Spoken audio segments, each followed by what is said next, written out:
I'm just gonna suck it up. It's good. We are in line for, It's me, we not are one gonna of them. have a I'm delegation. gonna be in, Yeah, this So that might be a better time to talk about it. because it's gonna come out. they usually say after the fact. No, it's not a garden, it's a cheaper version of a garden. We could celebrate the fact they've had an AGM. Celebration.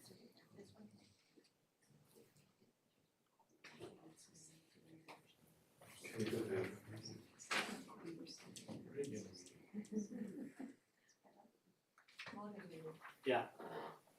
I keep forgetting I have it on, so it's pretty short.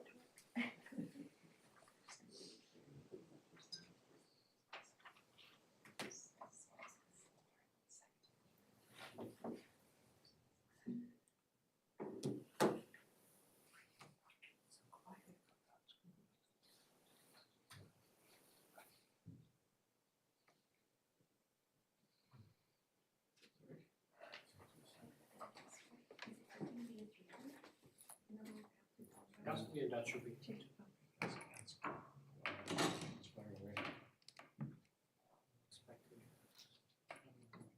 should ask them for sure. Doesn't slam.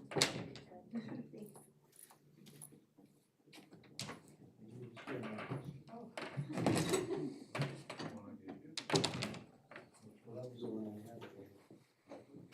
Well, no, not specifically that, just the numbers.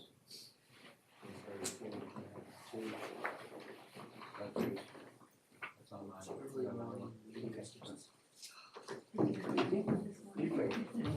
Yesterday, today, tomorrow.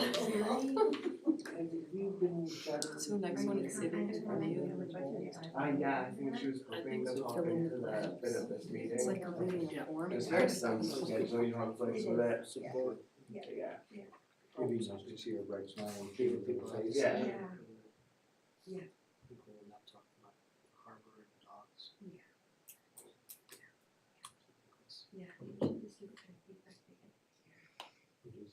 It is that time, 7 o'clock, so I am calling the regular meeting of Town of Gibsons Council, and with a musical accompaniment for February 6th, 2024 at 7 p.m. And we're honored to gather on the traditional territories of the Squamish Nation. I don't think we have any changes to the agenda. So we need to approve it. Moved by Councillor Kroll, seconded by Councillor Lumley. We've only got two options tonight, guys. The pressure's on. And we have, we need to have a big vote on it too. All those in favor? The motion carries. And we have an adoption of minutes of January 23rd, 2024, regular council meeting, moved by Councillor Kroll, seconded by Councillor Lumley. This is to adopt the minutes. All those in favor? The motion carries. And our first delegation is Tina Perot, Chief Financial Officer from the Sunshine Coast Regional District, to report on the 2024 SCRD budget.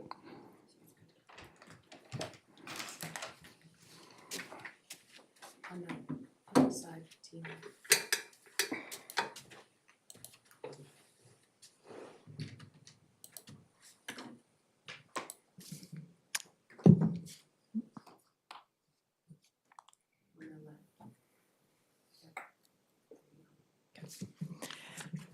Thank you. So I have provided the presentation ahead of time, so I'm just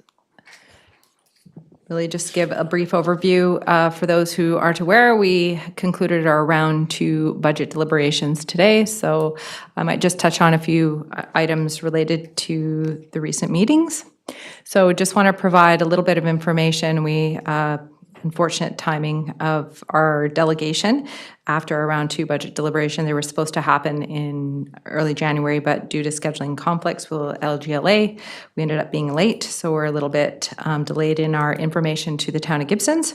So we just wanted to provide a little bit more information as far as what occurred and where we're at for our budget process. So of course, the regional district adopted its new strategic plan at the end of December of last year, with 2 key service delivery areas of focus with water and solid waste solutions, as well as 4 lenses in the way our board is going to be viewing its decision-making at the regional district.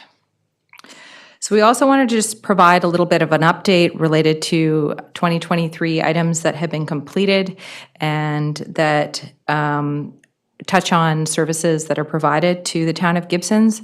One includes the Fire Smart program, of which we received 100% grant funding.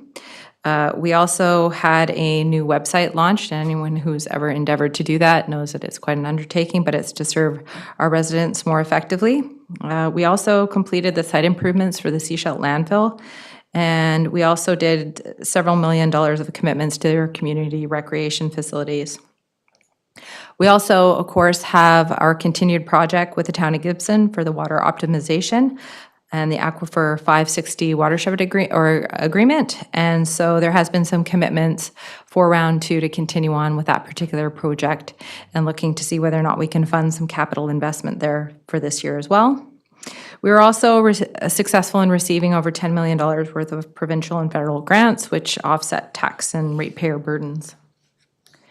So as far as process goes, just concluded our round 2, and we're looking to adopt our budget bylaw on February the 22nd. We're looking to, every year to adopt our financial plan bylaw earlier and earlier, so it allows us more runway for project completion for the year.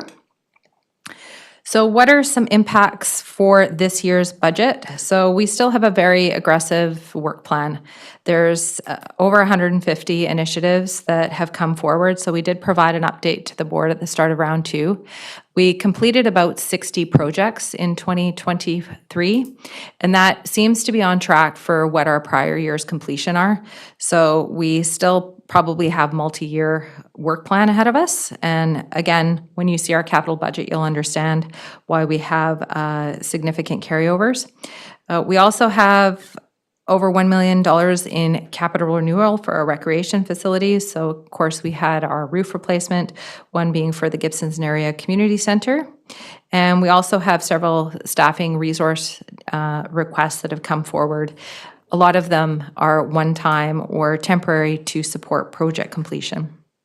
So we also have seen, like many businesses and local governments throughout Canada and BC, increase service costs to maintain operations. So what are those types of costs? Labor, materials, and transport. One of the things that has impacted our budget this year is we finalized our collective agreement for 2020 at the end of 2023. So that had over $1 million impact to the regional district budget for 2024. We also have commodity prices that have gone up. A lot of our tenders are coming in significantly overbid. So we are adding significant contingencies to projects now. And so typical operational costs like fuel fluctuations, insurance, and maintenance. And of course, a continued renewed focus on asset and setting service levels is quite a key focus. So what are some of the proposed initiatives? For 2024, we're again looking to significant amount of solid waste initiatives. Staff have identified an option to extend the life of the Seashell landfill by potentially to 2020 or 2030. So anyone who's been following landfill knows that we were looking at a potential closure of 2026, which was quite imminent. So this project will involve relocating the contact water pond on site, which manages stormwater that comes into contact with solid waste. So that's a positive outcome that I think was approved in round 2. We also have our BC Transit service expansion, so that likely came to the town of Gibsons for presentation. So there's adding staff to support and expansion of service to the Route 90. We're also looking to the Seashell Aquatic Center, There's work continuing with sprinkler system repairs. And the staff are also looking to conduct a recreation needs assessment, which will help inform the future recreation services on the Sunshine Coast. So again, we talk about our newer facilities, but those who recall, they are almost 20 years old now. So water, we still have some big ticket items related to our water system and, of course, capital renewal and replacement for a lot of our water systems, and water sourcing continues to be a focus.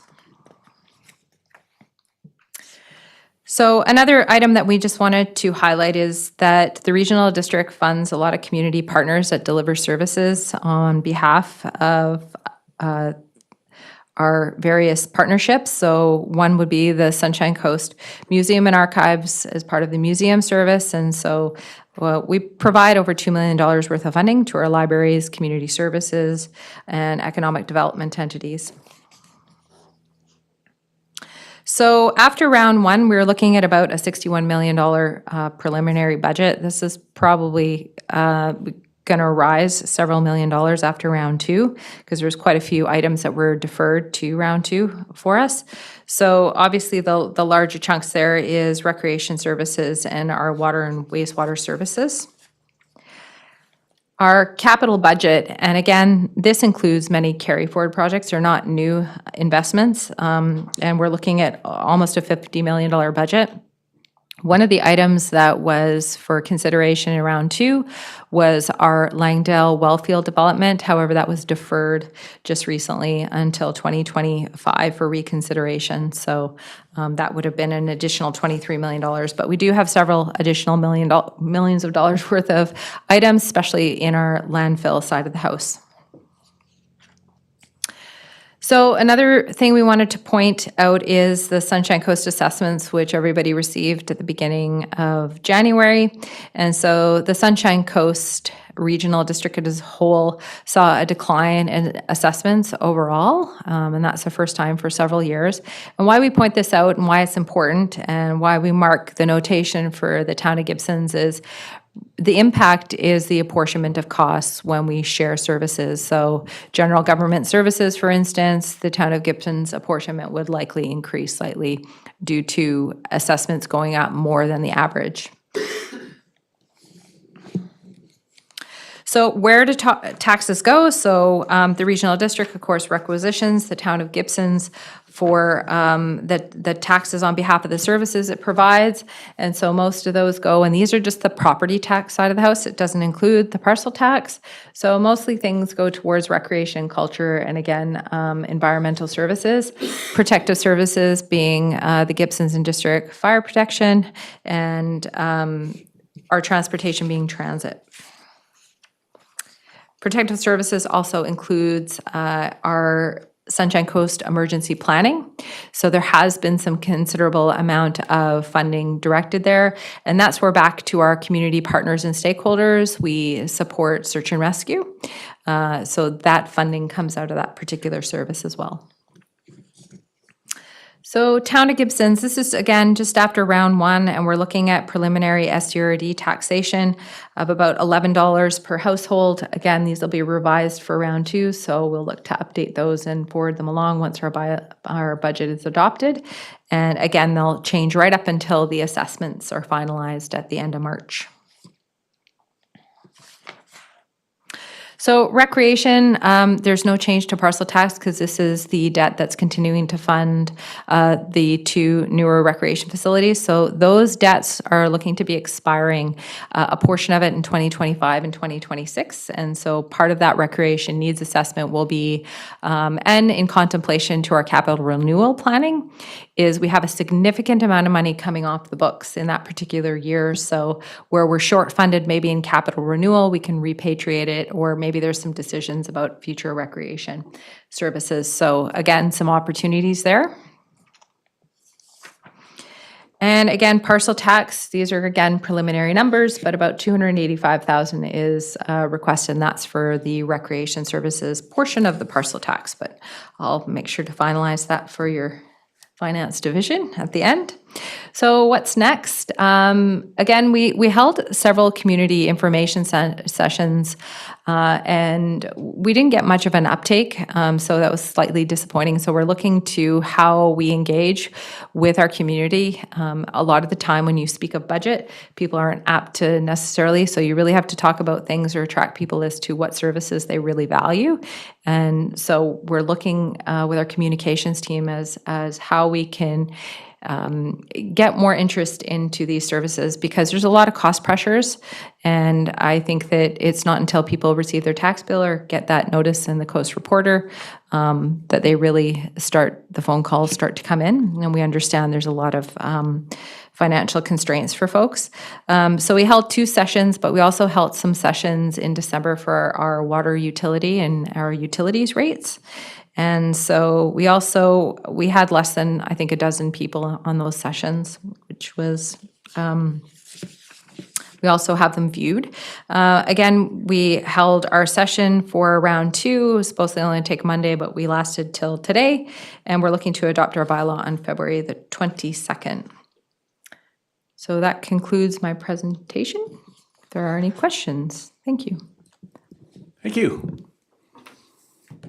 I'm pretty familiar with the SCRD budget, what's been going on there. But I did miss a chunk of it today because we had a conflicting meeting, unfortunately. I need to get caught up on that. But yeah, no, all the directors have been immersed in this the last couple of days. So I could ask a couple of questions just for the community interest here and council's interest. I don't, do you happen to have the number of where we're at? I know what it was after round 1, I think. Yeah, so what I presented was what the values were after round 1. So what we did provide, and you have a copy, which was the what if scenarios that provided at the start of round 2. So if all the budget proposals were approved as is, the town of Gibsons would be looking at about a 17%. Now what that translates into dollars, we haven't calculated here. I don't have the values as to where we ended up, because as of the very last minute, there were changes to funding. So there were some projects with solid waste, which would impact town of Gibsons, to use some alternative sources of funding for that. So our the regional district community growth funds was allocated to some of those projects. And so I think there's even some coming to Thursday's board to change additional funding sources. So they're still in flux. So we can get a preliminary as soon as we have it, but I wouldn't hazard to provide it until after Thursday. Okay, but I'm going to guess it's between 12 and 17. That's probably a fair guess. And also, now there was a slide early on, and I don't know if you'd have that handy right now, but we always look at the 1% for what is 1% equal for the town of Gibsons, and I know you presented that to us at the SCR, what an RD taxation 1% is for the town at 1.2.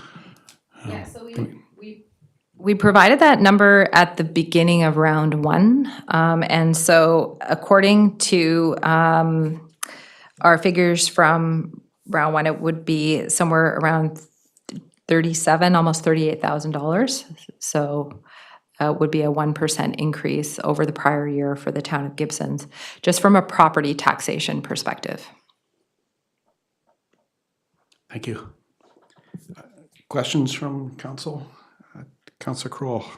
Thank you, Mayor White. Thank you for the presentation. The sort of question I have, you mentioned there's 159 initiatives that have been carried over. You said you completed 60, which is showing you've got the capacity to deal with 60, which leaves you a carryover of potentially 90 from last year, and you're adding 103. Is the logic behind this, we'll tax for it now, and if we don't get the project done, we'll put the money into reserves and eventually spend it? Or I'm having a bit of an issue why you'd add 103 new projects if you're bringing forward 159 from before, and you said you only completed 60 last year. So I'm sort of struggling with why adding all these new projects if you can only deal with 60? Go ahead. It's a Have you heard tough that one for question before? Well, it's a tough one for staff to answer because, of course, I think it's an elected official. Part of that answer is for the board members, which is we provide those numbers. So I think one of the things I can say is that there has been some recognition that the workload is quite ambitious. So we also have 2 proposals on the docket, which one is to do a corporate planning and a prioritization. And so it's essentially reviewing the projects that we have and prioritizing some of them. So there was mentioned today by one of our directors in opening today's meeting, which was essentially we understand all of these projects need to be done. It's when will they be done? And so it's the sequencing of them. We also have concluded and are still working through an organizational review. So it's really looking at alignment of our resources and where to most effectively allocate our resources, and what capacity they have to work on these particular projects. So more to come on that one. And we also have the implementation of the organizational review. So it's the continuation of that. So I don't know if our CAO has any comments to add to that. So I think there is recognition. There were a lot of projects that were deferred to 2025. So although we have about 150 projects carried over, there's several of those that are multi-year in nature. So we know that they're already 2 or 3 years that will be required to complete those. So that's a known. And I think what we're looking to do is try to articulate what and where those will fit in. And there were, I don't have the tally with me now, but there were several projects that were not approved out of those 100 that were presented for consideration for the budget. There was a significant amount of resourcing requests that were not approved, deferred, or projects didn't go forward. Councillor Lumley. Thanks for the presentation. Through the mayor, I guess I'm just going to follow up. Maybe it's in relation to what Councillor Kroll was saying, but I just wondered if, I know that your report has all the costs going up. One of my questions I can ask, I could probably combine them all, so bear with me, but what kind of cost-cutting measures has the regional district taken? I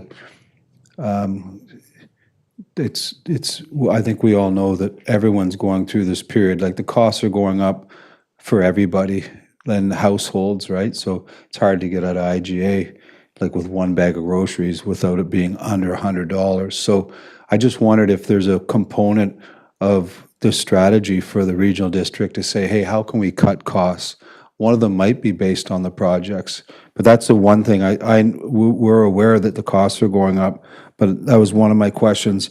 And the other was, I guess it might even apply to, and you alluded to the fact that you've got a number of requests for increase in, like, obviously employees or workers at the regional district. And I know it's government, but I mean, most of the major corporations are like laying off people right now, and that's just a result of our economy. And I know when we sit down and we do our budgets, like, we're trying to keep that percentage, that tax increase for the citizens of Gibsons as low as we can. And one of the, obviously we have to continue to provide services at an expected level, but I just wondered what maybe the mind, because I'm not there all the time. I mean, I've been to a couple meetings, but Silas usually is there. But is there a conscious effort to kind of, go into the budget without just saying, hey, listen, you know what, we're just going to do these projects and hire these people, and it is what it is? Or is there a conscious effort to say, hey, you know what, we're going to not do this project, even though we want to do this project, because it's going to be a burden, an extra burden that nobody needs at this time. I'm wondering if that's, goes into some of the thinking before it hits the budget, the floor. Does that make any sense to you? Okay. It'd be kind of weird if I answered that question, but it is kind of a board question too, right? So, but well, you can do your best. I'll answer that from the staff perspective. So definitely from management's perspective, there's rigorous internal process and vetting before projects come forward. I think the challenge for us too was that the board strat plan wasn't adopted until after round one. And so we tried to integrate those into there. So there was very clear direction as to what the priorities were. So in hindsight, we probably would have reduced, but I think that is why a whole bunch of projects were deferred in round two, because essentially those lenses were applied. Internally, we're always looking to ways to offset ratepayers and taxation. So obviously being very aggressive with grant intakes, even for projects that potentially we've already approved for funding. And we were successful for a few of those. So essentially that just defers ratepayers, mostly in the case of infrastructure. We're also looking to ways to use our fees and charges. So we are taking a considerable focus on reviewing our fees and charges because we are, I think, a little deferred in that one. So definitely our process improvements is another area where we're looking for efficiencies in our processes to reduce costs. So potentially streamlining so we don't have to ask for so much. So our development approval process, building inspection reviews, those types of things. But it's going to take us some time, but I think we're trying to match that with trying to raise additional revenues through fees and charges in all facets, so including our recreation, because in recreation, we actually haven't increased our fees for over 10 years. And so that would be one that we're definitely looking at. And again, looking to streamline process, that was part of the organizational review's purpose, was to look at, we've had significant staffing increases. So it's trying to look at ways to use the existing staff to get more horsepower. And I think prioritization is the other. I think we have a lot of needs or deferred needs. And so we really need to focus and prioritize with the board, and more work's going to be needed to be done with the board in relation to that, and the community to some extent. We have a lot of services. I think there was discussion even today about youth programs and social services coming to us to request funding. And so again, I think that's the elected official side is how can we advocate and use advocacy, and there's a lot of provincial downloading for all of local governments. We need to look at ways to find other sources of revenue. Councillor Kroll. Thank you, Mayor White. You mentioned fees and services. This is going back quite a ways when I was the alternate on the board, and I've sat on the board for like 2 years. One of the things that constantly was coming up was water. What is the current cubic meter water rate for the regional district?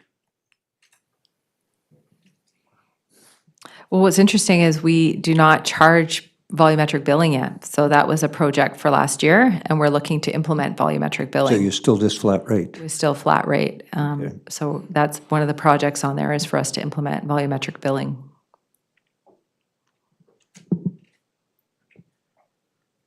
I wonder if our youth representative has a question about a certain proposal and whether it passed or not today.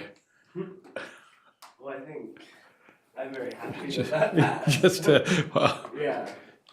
ask it anyway. I'm just wondering about the proposal for youth transit. Got more publicity. Yes, and I believe you were one of the advocates who came to present for that. So kudos to that. It was a good job. So it was at committee approved. And so I think we're just looking for what source of funding that it's going to be used for this year and ongoing. But of course, with the recognition to get more data. And now that UMO is online, we can look to hopefully see some more data associated to the youth. Yeah. Councillor Kroll. Thank you, Mayor White. And I applaud what our youth counselors have brought to both our table and your table. And to that end, we have a thing tonight on our agenda with respect to the Youth Climate Corps. And I don't know whether the regional district has even looked at this, because there's both provincial and federal funding, which will provide wages for youth between 17 to 30 to engage in climate mitigation projects. So it's a potential source of funding that might, for particularly the regional district, if you're looking at some of these projects that could be tied into environmental issues. Also, it can pertain to, let's say, a building that needs a retrofit for climate mitigation, additional insulation or something like that. There is potential funding there, so I would just flag that because, ultimately, the youth are going to be paying down the road for all this stuff. And I think if we can get ahead of it, it would be really great. And that's why the motion was passed. Did you have any, was there a question on that too? Like, it was more. Well, I think on comment, the yeah. Climate Corps, I'm sure our manager of sustainability, Raf Shea, is aware of it. I've made a note, and we'll definitely take that away. Thank you. Yeah, I think the AVICC deadline is really soon, like tomorrow or the next day. So if our motion today is for AVICC, or it's UBCM, so I mean, there's a lot of time for that. So we're not going to try to get it for AVICC, yeah, but so it's always time for UBCM. Okay, any more questions? Sure, Councillor Lumley probably has more. But. I just wondered, because you had mentioned today that some of the BC Transit funding was based on the ridership, right? So I guess when you're saying you wanted, or you'll get more data, would that mean that this could positively impact, like if the ridership increases substantially, do you think that'll have an impact on our transit funding, or? Perhaps, yeah. No, I mean, it's not, they don't have like what I was talking about earlier today was that BC Transit was not funding regional or transit the last few years because the ridership was too low. And that was their rationale for not coming up with their half, right? But now that the ridership is up again and above pre-pandemic levels, now they're saying that they're looking at funding regional transit again, but there's not like a formula based on the amount of ridership that they'll fund for. I don't know if Tina can elaborate on that. Is that in relation to transit expansion? Yeah. Yes. So, yeah, the province has not committed, and we're still awaiting commitment through BC Transit from the province to confirm the expansion that is approved in principle. So we have to put in our budget. It's the timelines, because their fiscal is, they let us know April 1st. And so we have to adopt our budget ahead of time. And so we have been in a position where the expansion, but it's a very small amount for 2024 because it usually starts in September of the subsequent year. So yeah, hopefully there is, but all signals point to some funding there. Thank you for the presentation.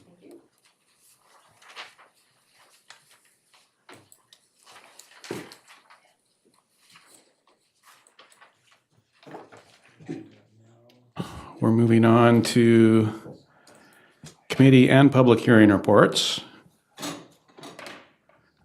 We've got committee of the whole minutes, which are there for information, and sanitary sewer preliminary capital plan. There is a recommendation there. There's a number of recommendations from this meeting. They're all related to the preliminary operations budget, capital plan. I think we could move them all at once. Moved by Councillor Kroll, seconded by Councillor Lumley. All those in favor? The motion carries. And then there's public hearing minutes for information, pages 35 to 51. And next we have an administration report on community energy preparedness grant applications.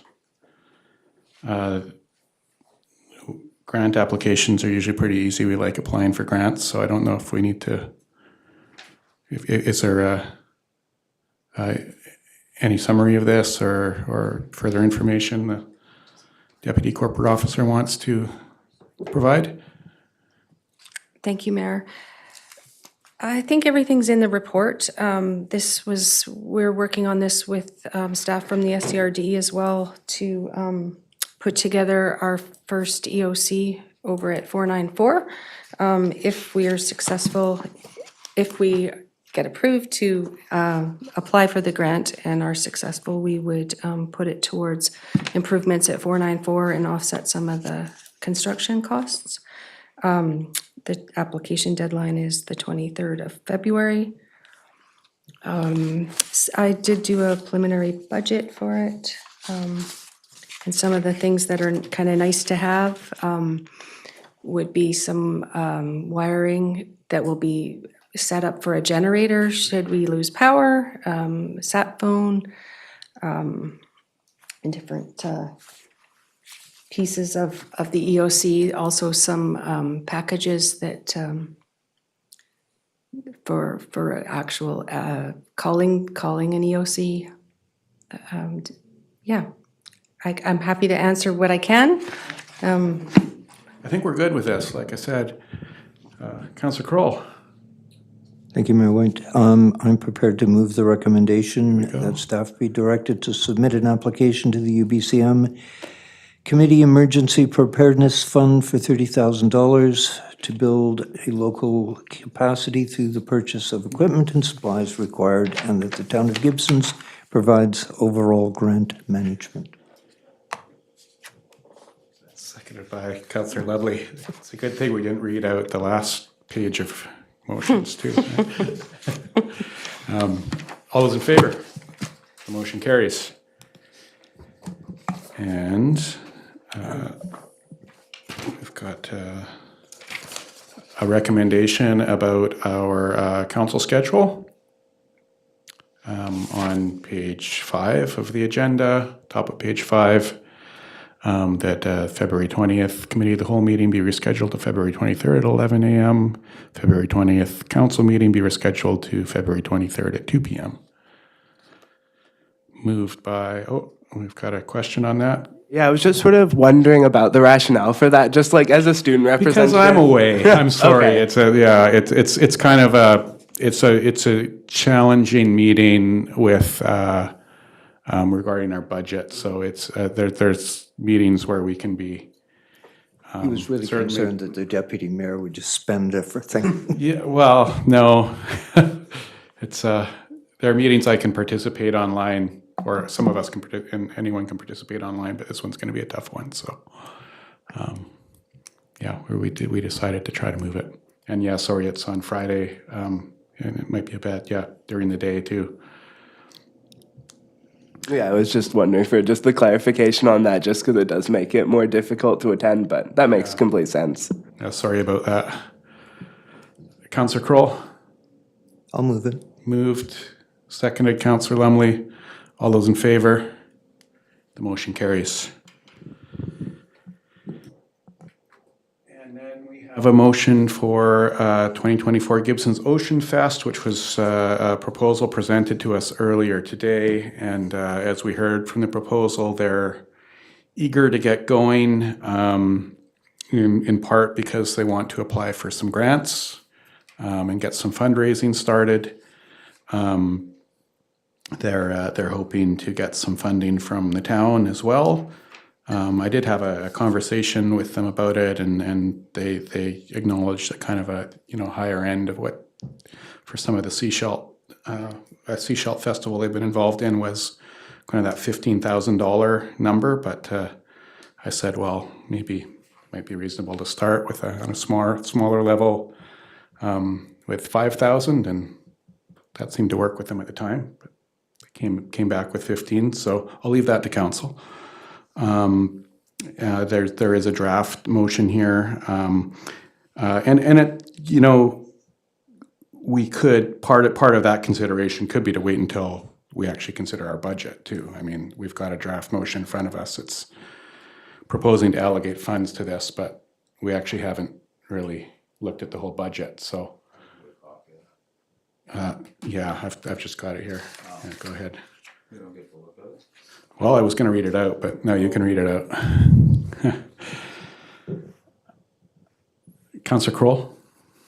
Thank you. Following their delegation this afternoon at Committee of the Whole, I didn't really find there was anything new or got me terribly excited with what they were bringing to the table. They were talking about, market. The market currently does 3 or 4 night markets a year. So this would be just another sort of additional night market. They talk about Sea Fest. I found it a bit vague, like if we, Ocean Fest. I didn't see that they were, they talked about a lantern parade through the Gibsons. We've done that before. There wasn't anything really new. The other thing is, from past experience, even with Sea Cavalcade, there was a certain amount, there were a few merchants that benefited from Sea Cavalcade, but by and large, a lot of them with street closures and a focus that wasn't, it wasn't actually stimulating their business. In fact, it hurt their business. They had to provide staff to keep their door open, but they weren't getting the cash register ringing because of the event. It was more they were having to police their store for other issues. If we're going to give these people money, I would really like to see a little more of an invigorating proposal brought to us of what they're going to do. And I'd like to hear a report back from local merchants that they've done a survey, that the local merchants are in support of it. Because if we approve an event and all of a sudden, the phone's ringing off the hook because, the street was closed, I might as well have shut my business down for 2 days. That's not helping the community. Also, what age group is this sort of aimed at? They're looking for volunteers to work on it. You look at the demographic of the community, there's, most of the volunteer groups are already struggling to get volunteers. So I would like to see a little more fleshed out proposal before we start throwing money at it. And is this going to be at the cost of Music in the Landing? In conversation. Well, they're talking about having music and dances in the streets. Last year at the Beachcomber thing, they looked at doing a dance on the dock, and the insurance alone, now if they do it under the town umbrella, the town's going to be on the hook for insurance for it. Okay, it let's gets not complicated. do it. Got it. Can we at least, now, they've asked for a letter of support. And I think part of what they would like for letter of support is to be able to try to get other funding for it from other granting agencies. So there's a request for in-kind services such as permits to be provided for the Ocean Fest. And I'm not even going to go to financial support because I don't think that's going to get the support today, I'm hearing. But there's those are 2 requests. So I'll put that out there if those are of interest to council, or if we should just not even go to those, because I'm not hearing a lot of excitement about. I mean, I do want to say I would like. It's really common in my life that as mayor, people see me and will come up to me, and usually, if there's one thing they'll say is like, we should bring back Sea Cavalcade. I really wish we had a new festival. It happens a lot. And so I don't want to pour cold water all over a proposal for, maybe. when somebody comes and says they're keen on doing a festival, especially when we know that it's been years since we've been able to do Sea Cavalcade, and the reason it did stop, as has been acknowledged, is volunteer burnout. And when people come forward and say we're interested in doing this, it's I feel like it's something council should entertain and try to make happen on behalf of the community, especially youth in the community. I can only imagine that would be the largest purpose for doing this, is families and youth. It's not a like it's what kind of festival would not be focused on families. I'll look to Councillor Lumley. This festival. No, I hear you. Like it's, and I think it'd be hard to even write a letter of support, only because I haven't heard it. There's no plan in place, and it's really hard to ask people for money when you don't even have a budget. Like, where's the $5,000 going? Or sorry, I should say, where's the $15,000 going? It's an idea, and sure, don't pour cold water on an idea. But I'm just not sure this is like it's not a plan yet, or at least a solid plan, and I think that I'd have to hear more. It's what I heard today was an idea for something, and I have to agree with Councillor Kroll on a few things. Is that it's market centric, and I'm a little afraid that. I mean, for sure, the market, we support the market, and people want to support the market, and we want the market to succeed. But, I mean, part of me thinks, well, should we be creating community events just always at the market? Like, Sea Cavalcade was not, this public market didn't exist then. Sea Cavalcade was not an arts festival. Sea Cavalcade ran out of steam. There was a time where Sea Cavalcade was an incredible event, and it petered out is what happened. And for sure, there was burnout from people that volunteered and so on and so forth, and the events got fewer and fewer and fewer. And the last year, I don't know what it was, a bouncy castle and balloons. I don't know, but. It just ran out of steam. Do we need a festival? Absolutely. There's another thing too, is that the timing of these festivals, and you said it today, and I did talk to you, if it's for the community, then whatever, then that's the pitch. If it's to create a festival to bring people to Gibsons, which kind of the Sea Cavalcade did, that's a completely different ballgame. And for me personally, if you're going to have a festival, like if you're going to call it a festival, there's got to be a lot of things going on, and it has to hit every age group and genre and race and everything. You have to bring things back. You have to be completely inclusive of age group and everybody. It can't be the Gibsons public market and the GPA, the GPEG, and like some of the things, and I'm not saying it's a bad idea, don't get me wrong, I'm not poo-pooing it, but if you're going to call it a festival, then I think you got to, and these people seem to be able to organize things, mostly art festivals. Now, if we want another art festival, then great, we as a council can vote, do we want to spend money on another art festival? If you want a festival like the Sea Cavalcade, this isn't it. And do you want to put a committee together to plan for another Sea Cavalcade or a festival like the Sea Cavalcade, then we can absolutely do it. And for me, that would mean bring back the logger sports. And I already talked, I talked about it, a longboard competition down Gibson's Way. Talk about engaging youth. That would be like, there are so many things that we could do here, but it has to be, it has to be done right. If it's a community event, then it doesn't matter. I mean, if you guys want to give it $5,000 and a letter of support, great.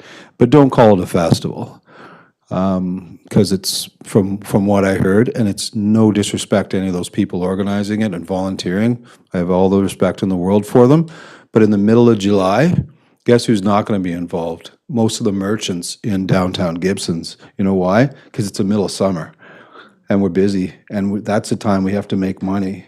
We can't devote our energies to other things or try and accommodate other people, you know what I mean? Because it happens. They'll be asking for things from the merchants in the middle of summer when it's the only time you get to make money, and you do not want to be sacrificing busy times to accommodate some sort of offshoots. It's happened before, and I wouldn't be able to participate in it as a merchant. And I know when I spoke to many merchants about the potential of the no car day and shutting down the street, nobody was into that. No merchant on the street. So you got to be careful. You just have to be really careful.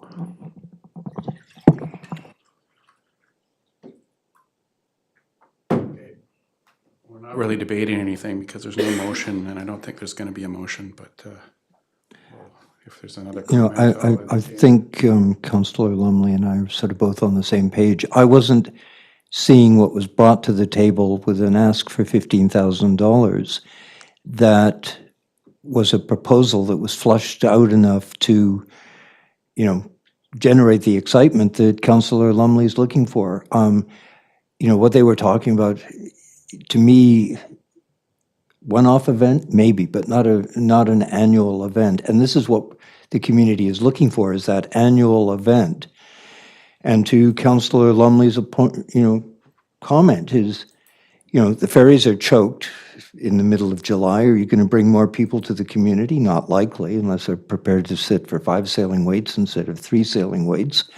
But I would support the concept of a festival that could be created that was sustainable, that had the community behind it, but I don't think they've got the time to even pull it off this year. That's why I said I would like to see, you know, yes, support the concept of a group getting together to try and, you know, bring back, you know, the original Sea Cavalcade was started by the fire department.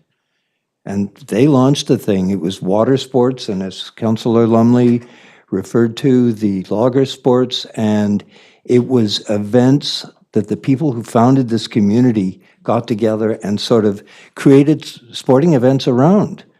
But, you know, we've got the arts crawl, we've got art galleries, we've got, you know, an arts festival is, you know, so I would say, yes, we support it, but I would like to see a better fleshed out how this thing is going to come together and in what format and who it's going to appeal to. And being in the middle of the tourist season, it's already busy, is perhaps not the best time to try and do it.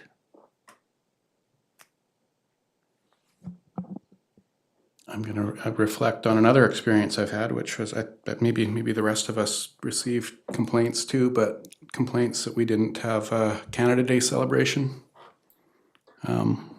this year or the past couple years even. And you know, I said, well, there's a celebration at the Legion. They took it on to do a celebration in their parking lot, and Seashelt has a celebration for Canada Day, so everybody can go to Seashelt. But yeah, unfortunately, Gibsons has not taken on no longer taking on a summer celebration like we used to. If this group coming forward today is not the group or the concept that council is looking to support, then it leads me to wonder who we're waiting for. I mean, people who often come to me suggesting it would be great to have a festival again are those business owners or the merchants, or they'd really like it. But they're all way too busy, no matter what time of year. I think if a group did want to come forward and say in February right now, I mean, now's a good time to come forward. If there's a group of business owners downtown who want to put something on, let's do it. So yeah, I don't know. I also don't feel comfortable kind of judging who has the time to do it. If people come to us saying they have the time and excitement to do something, then I'm going to take them at their word. And no one else is coming forward. So, yeah, I'm disappointed that we can't offer them more support, because I feel like that it could start with a vague general concept like this, but be built into something that could fulfill the vision that I'm hearing from councillors today. Something like this, we can't expect Sea Cavalcade to just build a big committee, especially these days, with the challenge of getting volunteers. I don't think it's reasonable to kind of expect that we'll have a massive committee and then overnight bring back Sea Cavalcade at its prime. Something like this would need to start small, with a group of people willing to do it, and that's what I saw today. But something small and people willing to do it. That's all I'm looking for. I see Kale. Well, yeah, just to sort of echo that, like, I think there was people who were really passionate about bringing something to the community, and I think the community does need some sort of celebration. So, like, I think there definitely needs to be a lot more consultation, like, with business owners, and also, like, coming into schools, talking to students, like, actively going into the groups. Like, for today, because, like, what they were looking for, like, part of it would be, like, a letter of support that they would need by, like, February 20th. Would we be able to provide that part of it without committing to any sort of financial support yet, like, contingent on hearing what more of their plans would be? Or do we have to give them everything? Like, that's sort of what I'm wondering. Like, would we be able to say we support the concept of it if they're able to, because for their application to, like, the BC Arts Council, but not directly to agree to fund and give all these services until we can, like, look at a more fleshed out plan?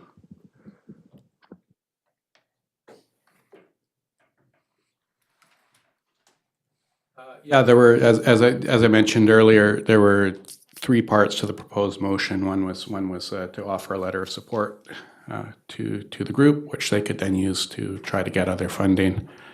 One was to offer in-kind support, such as the coverage of fees for Ocean Fest, and then the third one was the financial contribution. And yeah, I agree. I did suggest that maybe we could just look at the first two, because the third one wasn't going to fly after the first comments I heard. So I see Councillor Kroll. Thank you, Mayor White. No, going back to my opening comments, I'm certainly in support of an event. I don't know that it necessarily need to be a 3-day event. An event is challenging. 3 days is incredibly challenging. I'd certainly support a letter of support that they can sort of work forward to try and flesh this out a little more. But I would like the assurance that, it's ostensibly going to happen in the lower village, that the local village merchants were behind it, because, we approve something, it causes them angst.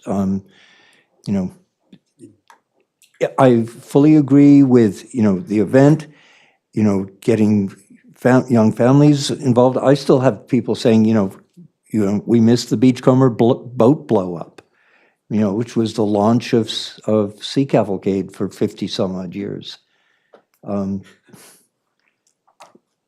So I would certainly move to support a letter of support, and based on the advice of staff, what capacity we have for permits and fees and insurance.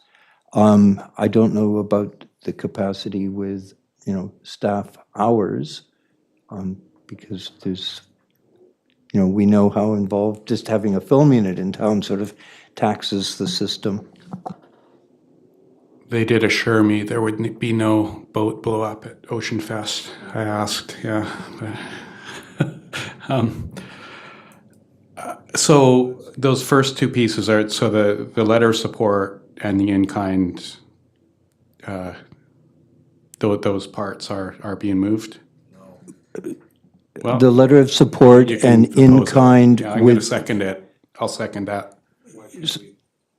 so all I'm saying is a letter of support and in-kind to what staff has the capacity to deal with, because I think we really have to be conscious of, other things that we're asking staff to do, and we've got budget coming up and so on and so Yeah, I forth. think they were looking for like permit fees to be waived.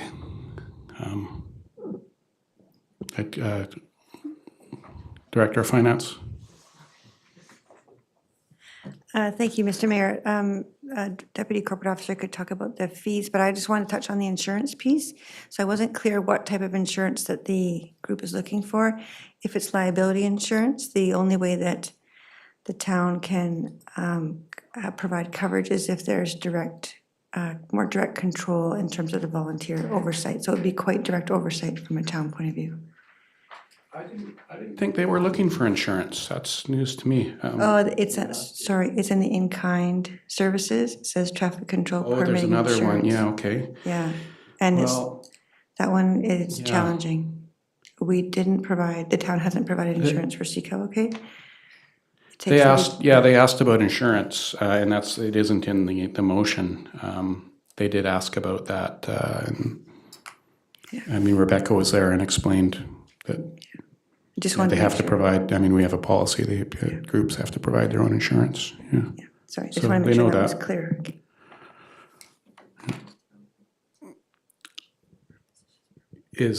Maybe it's just, so the letter of support is okay? Let's just deal with that. That the town of Gibsons provide a letter of support for the Ocean-Based Community Arts Festival 2024 Gibsons Ocean Fest. And I'll second that. Any discussion? Councillor Lumley? And as far as like obviously there's other fees that they've asked to be waived, but as far as before a dime goes out, I'd just like to see like a little bit more of a plan, including a budget. I mean, I guess we don't have to put that in the motion, or we could put it in the motion, but prior to, letter of support, fine, but prior to any sort of financial contributions or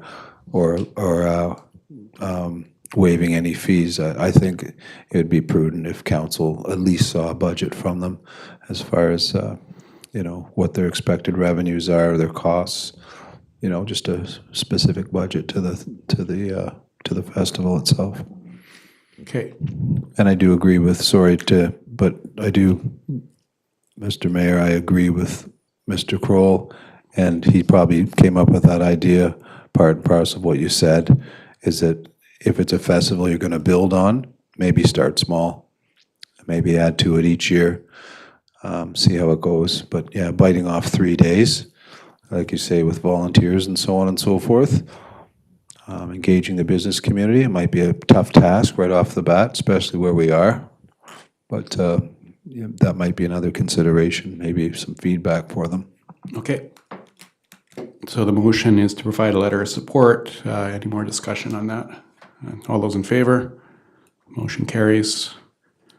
And I don't, it sounds like in-kind services might be a bit too much at this point. The wording with in-kind services such as permits be provided.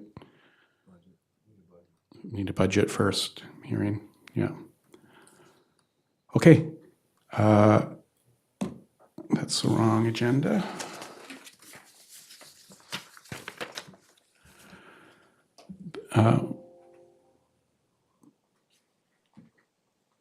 Did I skip that? Yeah. It was sorry. It was tied up against the next one, so I missed it.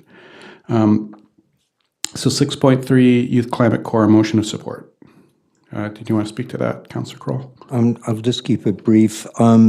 As I've referenced, there is this BC Youth Climate Corps. They are eligible for funding through the provincial government and certainly some funding through the federal government. It's to engage youth 17 to 30.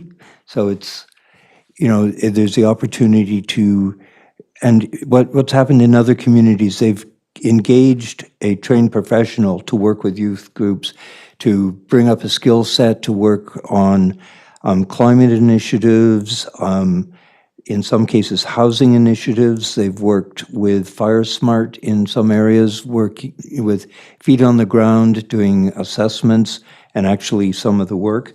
So it's basically there's a resolution before UBCM, and we're just looking for a letter of support from the community that we would support this resolution.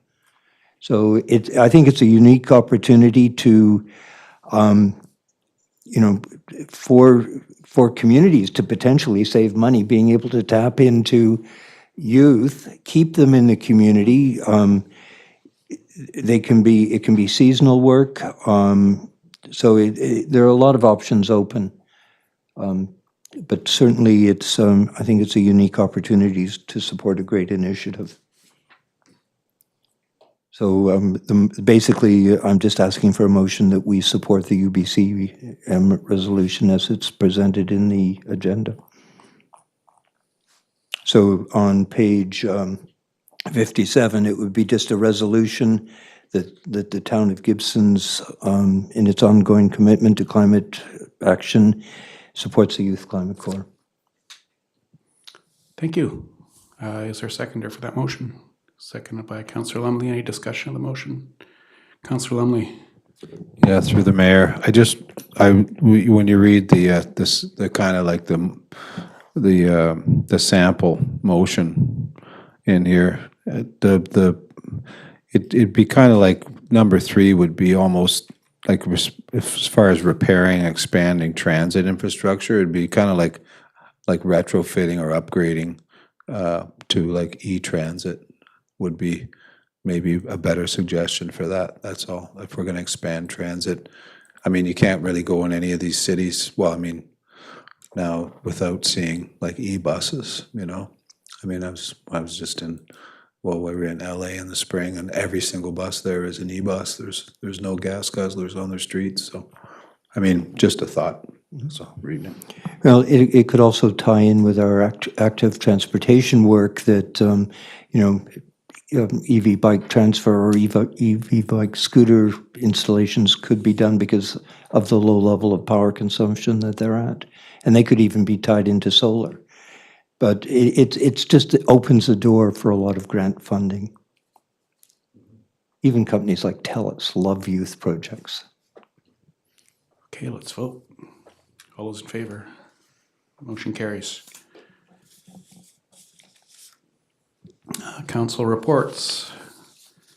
We had a couple meetings tightly together here, so I know Councillor DeAndrade and I both had a report last time, and Councillor Kroll noticed that there was another meeting coming up, so he said he'd just wait for this one, and his report's in this meeting, and ours was in the last meeting. And is there anything you'd like to add to your report, Councillor Kroll? It's not so much that I want. Well, I'll add it. We have a gentleman in the audience this evening, Gitan Royer, who is one of the driving forces behind the merger of the Chamber of Commerce units on the coast, and they have officially formed on January 11th. Their first AGM is coming up, and the Chamber just wanted to extend their thanks to Doug Martinson for his support and leadership during this merger procedure. Other than that, I don't really have a lot to add. Something I did last year, it was on the December 6th, was the acknowledgement at the monument in Dougal Park. Last year, through Donna Thomas, we and the Labour Council, we acknowledged the 14 women that were massacred in Montreal. And it was just a simple thing. We put out some little LED candles, 14 of them in recognition of the people that were killed. I carried it. Donna wasn't available to partake in it this year, but I carried it on in her honor. Thank you, Councillor Kroll. Yeah, I forgot to mention, Kale also provided a report last meeting as well. We're working on, Kale's going to be going to AVICC, which is great. They support having students come. So our staff has been working with their staff in supporting Kale to be there, which is great. We have that student transit motion from the SCRD is going to be there. So Kale can work the floor and get votes to make it provincial. And we're working on getting some meetings with government for Kale to promote that as well. Councillor Kroll. In light of that, I think it would be probably behoove us if we did a follow-up with Sophie Woodruff and On the Coast, or the early edition. Hopefully she's watching right now. She may be. Yeah. But that, because if this is being carried to a provincial level, I think it would be a unique opportunity for her to do a follow-up on the story that she did with Kale and Colton last year on the bus, because that got a lot of attention. Mm-hmm. Kale. Yeah, well, I'm super happy with the progress today with it getting vote in favor, and I'm looking forward to hopefully seeing it expand, because it's transit for students. It's just such a initiative that can be so beneficial for the community and the transit system as a whole. So I look forward to seeing how that progresses going into the future. Councillor Kroll. Just one other follow-up, because sitting in the back of the room, being very quiet, is our alternate student on council. And I don't know that Councillor Lumley's had the opportunity of meeting Melissa. And we have new staff present. So just want to welcome you and look forward to seeing more of you at future meetings.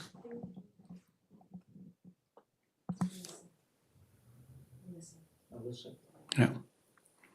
I said it very quietly. Thanks for the... Do you want to make a speech?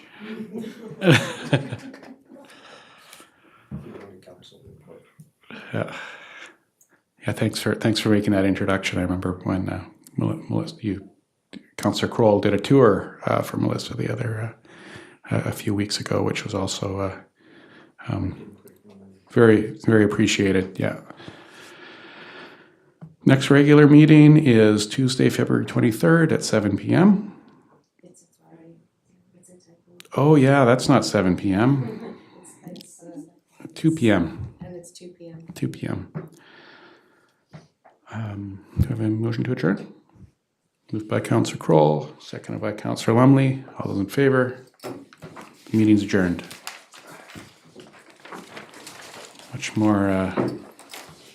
At a much more reasonable hour than the last meeting. It went so late. Like 9:35. I was watching for the meetings for round 2. That's epic. I joined, it started at 9:30 and I joined after school and you guys were still going. Oh, they're still going, yeah. Well,